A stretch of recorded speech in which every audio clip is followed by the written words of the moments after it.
Good afternoon, everyone. This is Pastor Len Finley here in Coalport, Pennsylvania. You are talking live with the pastor. It's an exciting time of year. I've been waiting and waiting and waiting and waiting to give you my take on what's going on with our Pittsburgh Steelers. This is the Pittsburgh Steelers off-season review. Going to be dealing with the quarterback situation and our free agent situation in the next coming weeks after the new season starts for the league year. I'll be coming back on with a draft preview. Can't really do the draft preview until we find out what we're going to do in free agency and what we're going to do with our quarterback situation. To begin with, let's start talking about the quarterbacks. I have always been a huge Big Ben guy. Now that's not to say that I appreciated everything he did off the field. That's not to say that I like who he is as a teammate. I think some of that he has some issues. But when he stepped between the lines, he was a winner, and he could lead this Pittsburgh Steelers team. That being said, cap hit of $41 million can't happen. It can't happen. He is not a $41 million quarterback. He knows that. The Rooneys know that. So they're going to restructure. Now, here's where it gets interesting. You cannot bring Ben back at any price. It doesn't work. It doesn't work. You've been putting this off and putting this off and putting this off and putting this off, and you have your back against the wall right now. If you restructure his contract and drag it out even further to bring him back for one more subpar year, you're going to ruin this team for years. As much as I appreciate what Ben has done, Super Bowl 40 and 43, great memories. Great memories. Lots of playoff wins, lots of great memories of Ben. He'll be a Hall of Famer. That's not even in question. This is dollars and cents. This is business. You can't bring him back. So what do we do? What does a quarterback room look like without Ben there? If you release Ben, you're going to save about $19 million on the cap, which that is savings we absolutely need right now. We have to have it. So your quarterback room looks like this. Dwayne Haskins and, of course, Mason Rudolph. That's it. Josh Dobbs is a free agent. Are you going to bring Josh Dobbs back? I don't know. You've got two quarterbacks in the room already. You're hurting for salary cap room. I don't think Josh Dobbs is coming back to this team. Especially when you have someone who has a similar skill set in Dwayne Haskins. I think they put the writing on the wall when they signed Dwayne Haskins. Now, it's a futures contract. They could absolutely bring him in, say, you don't have the goods, and stick with Josh Dobbs. But they're going to have to re-sign him. They're going to have to re-sign Josh Dobbs, which makes it problematic. I think at this point what you do is you keep Dwayne Haskins and you let Josh Dobbs go. So all of a sudden your quarterback room is Mason Rudolph and Dwayne Haskins. That doesn't inspire a whole lot of confidence in Steeler Nation, I'm sure. So what is the thing to do? Do you go after a free agent quarterback? Do you try to trade for a quarterback? Here's my scenario that I think works. Your free agent quarterbacks are free agents for a reason. You could go get a Sam Darnold. That's a possibility. You could go get a Mitchell Trubisky. That's a possibility.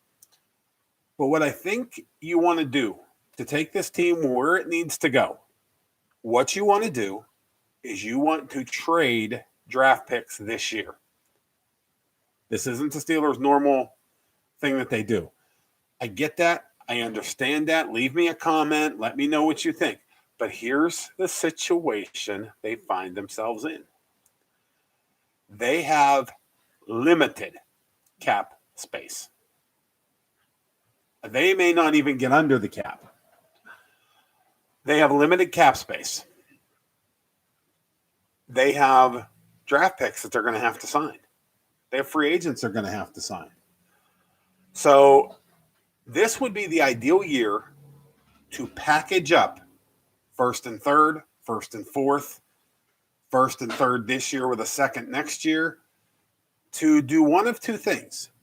You either put a package together to get a Sam Darnold, to get a quarterback that you think can lead this team for 5 years, 6 years, can get you where you need to be.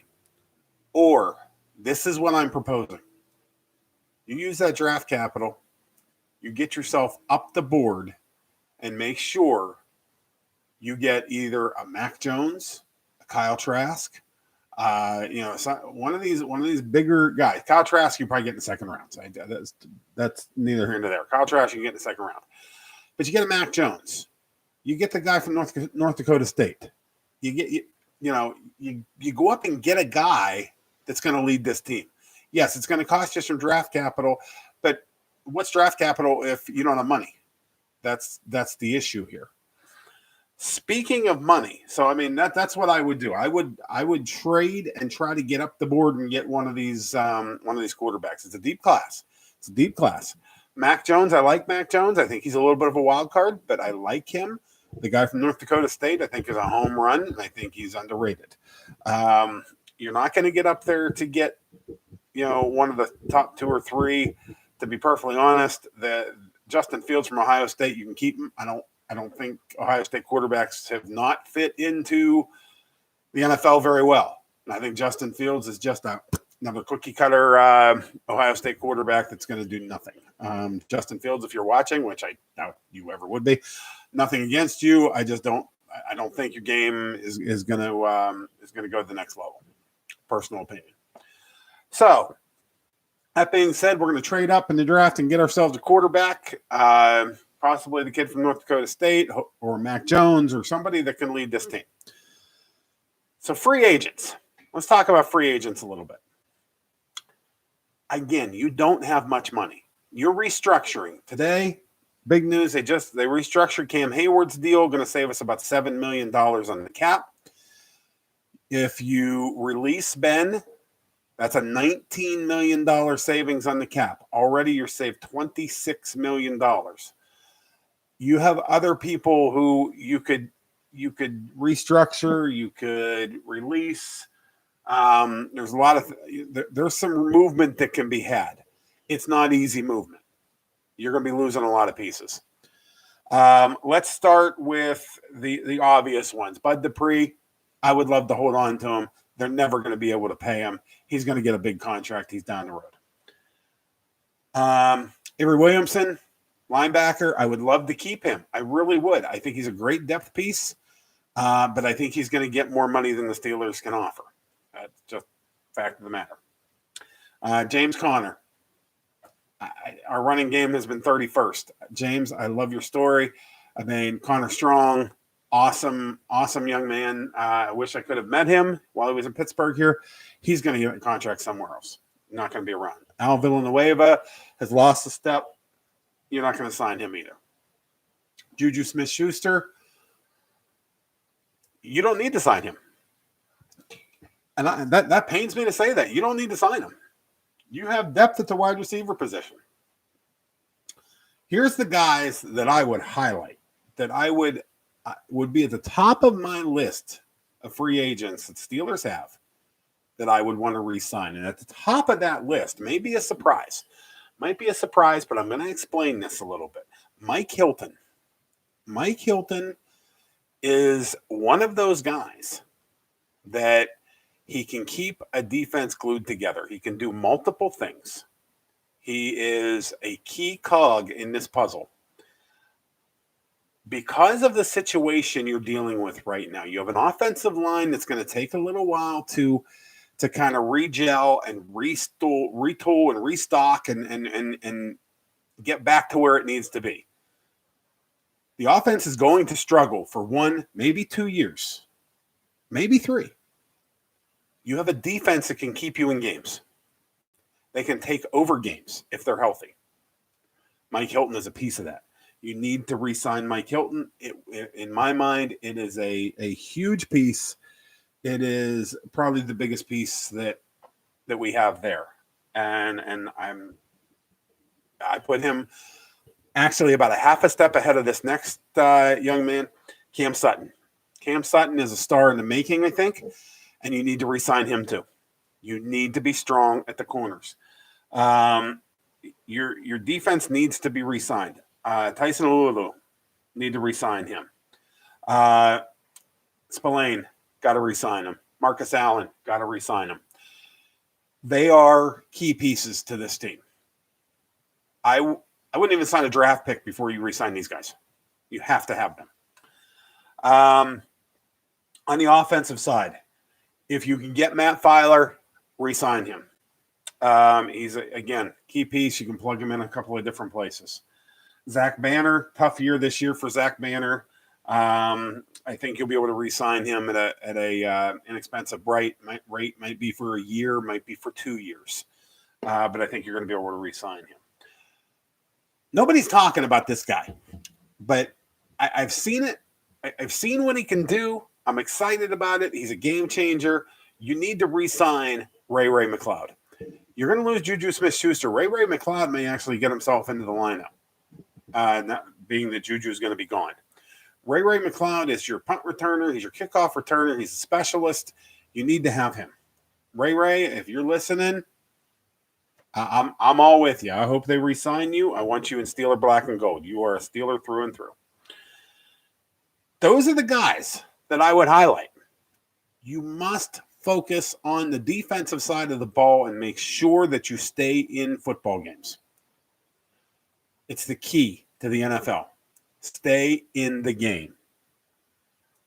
If your defense is bad, you can be down. You saw as the season went on, and we started taking hits to our defense, and guys were out for the rest of the year, the remainder of the year. You saw what our defense was. We were down 28-0 in the first quarter at home to the Cleveland Browns. Tell me that defense doesn't matter.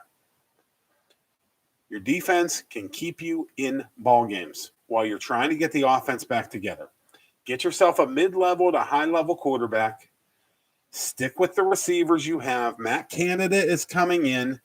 Matt Canada is going to want to revamp the running game in his image, and his image is going to be more like our rookie running back from last year from Maryland. Can't remember his name right now, but he is going to be a feature back. He is going to be a feature back in a new offense. I have faith in him. This is where, that second year you start to see a leap, and then you put in a new offense that kind of is tailored to him a little more. And I think you're going to see amazing things from that young man this year. You got to get your offensive line figured out, but the defense will keep you in ball games. Where do I think the Steelers are going to be this year? People are having a hard time saying we're the third best team in the division, but they're thinking we might be better than that. I think we're going to have trouble crawling out of the basement. I think all the other teams in our division are at least as good as we are, or maybe a little bit better. And that pains me to say. It's going to be a rebuilding year. It's going to be a year that possibly could be an 8-8 campaign, 7-9, could even actually go to 6-10. You really don't know until you get the team put together. But we're going to find out exactly what's going to happen with Ben sooner rather than later. The new league year starts the middle of March. He is owed a $15 million roster bonus, and that is not going to happen. So you are going to see something in the next 2 weeks happen with Ben Roethlisberger. If he does move on, and heaven forbid he would go to another team, that's going to be a tough pill to swallow. I don't see that happening. I think if he leaves Pittsburgh, he retires.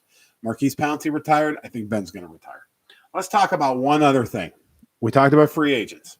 Let's talk about the big one. J.J. Watt. This is a tough one. This is a really tough one.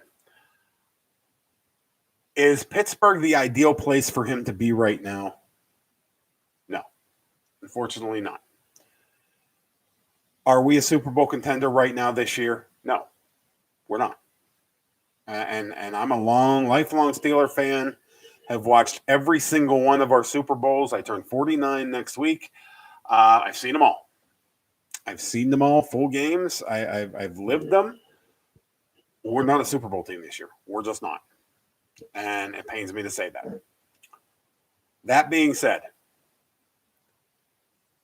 TJ, Derek, talk to your brother. Get him here. What an amazing story that would be. J.J. Watt is a great backup piece now. And that sounds funny to say as a defensive player of the year, but he's lost a little bit. Can you imagine TJ on one side, JJ on the other side in sub packages? Oh. Talk about this defense being really good. And then you put our middle linebackers back in the mix. You've re-signed Mike Hilton and Cam Sutton to keep the defense strong. You've got Minkah Fitzpatrick behind you with Terrell Edmonds behind you. All these guys coming into the prime of their career.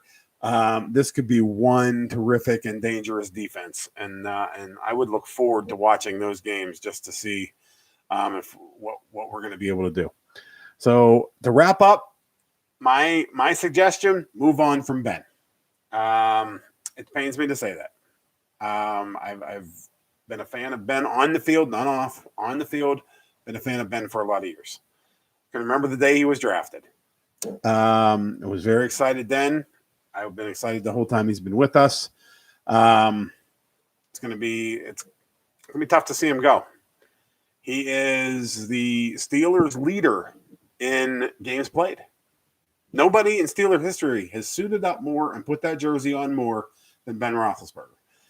Say what you want about him. He's a jerk in real life. Say that. Say all you want about when he was a young quarterback and the trouble he got into. Say what you want about that. But the issue is he won. And that's really what Steeler Nation wants. In between the lines, win the games, and all is forgiven. Do I necessarily agree with that from a social standpoint? Not really, but that's what's happened. So we move on from Ben, draft up into the draft to get one of the quarterbacks, either Mac Jones or the young man from North Dakota State. Those are home runs. I think both of those are home runs. And they'd be coming into a good system. The fit for the young man from North Dakota State to be with a Matt Canada offense. And I mean, I just think it would be a tremendous boost for us and could set us up for the long term. Tell me what you think. This has been a little bit longer video. We will be back soon. I'll probably try to get back on here once we figure out what happens with Ben as we continue on this path and pieces start falling into place. We'll readjust to what we think we ought to be doing, and then we'll have a draft special. We're going to look at the different positions. We'll look at different rounds, and I'm not going to do a mock draft because I think those are overdone. But I might tell you where I think the Steelers need to go, what I think might be available to them, and where we go from here. It could be a very light draft here. If everything goes the way that I hope it does, we could have a first-round pick, and we may not pick again until maybe fourth or fifth round. But that's what I think. I'm anxious to know what you think. We're going to repost this one on not only our YouTube channel, we're going to put it up on Facebook too. Let me know what you think. It's good talking to you guys. Good to be back with you. This is Talking Sports with the Pastor.